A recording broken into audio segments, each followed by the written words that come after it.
Okay, as we start to think about the idea of creating a Bode plot, which will tell us the response of the system to a range of frequencies, we need to first understand how to calculate the magnitude and phase relationship for a single frequency. Once we have that mastered, then we can calculate it for many frequencies and create a Bode plot, or simply develop a method for sketching it, which is actually what we're going to do. But we need to understand the idea behind this before we can move on into the sketching. So we start to think about the idea of having a transfer function.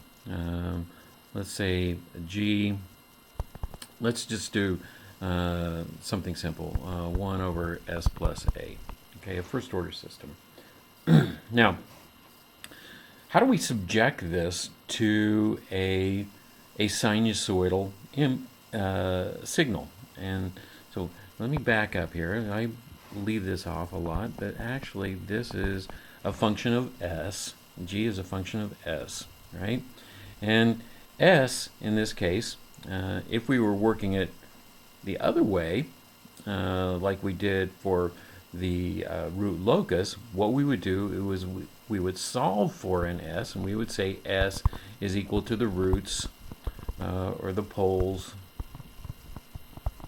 and we would plot them, and what we would end up with talking about is actually this is a frequency, or an omega.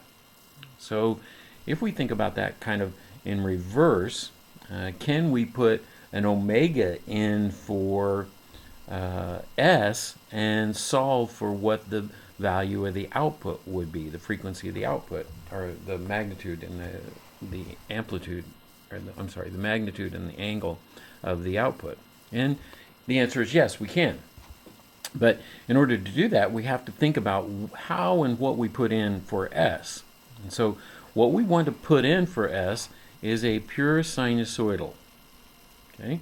A sinusoidal input that doesn't decrease in magnitude, it just cycles on and on. And if we think about our s-plane, where is it on our s-plane that we find pure sinusoidals? Well, it's on the imaginary axis. This is the imaginary, or the place where we find a pure sinusoidal. So what we're going to be doing in this is actually replacing s is going to be replaced with what we call a j omega, and that's just the imaginary part. Remember, usually we have some real part and some imaginary part that represents an s. If we had say a pole here, we would represent that as a real part plus an imaginary. And in this case, we don't want the real part. We're going to eliminate the real part, and we're just going to have the imaginary portion of this, because that is the sinusoidal. That's the part that we want. And so we're going to be replacing s with a j omega. Okay, this is one of the places it was really confusing to me. So I want to try to help you through this, and I want you to think about this a little bit. So what we're going to be doing is putting a j omega in there. So let's look at this, and we're going to make this a function of j omega, solve this function for j omega, and it's going to be 1 over j omega plus a. Now, we can actually rewrite this a little bit to have it make a little more sense, or in a standard form, a plus omega j. And what you see here is that this term is a complex number.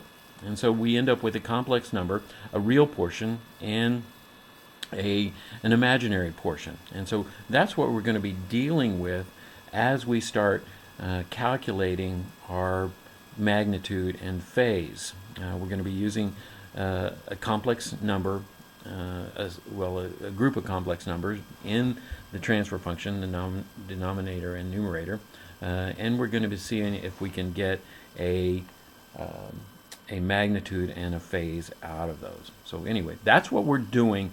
We're taking this imaginary portion of our signal, which is the pure sinusoidal, and we're putting that that j omega into our equation, into our transfer function, and then solving for the resulting waveform that comes out, which will be a sinusoidal of the same frequency but of different magnitude and different phase. So that's where we're going with this in solving a specific solution.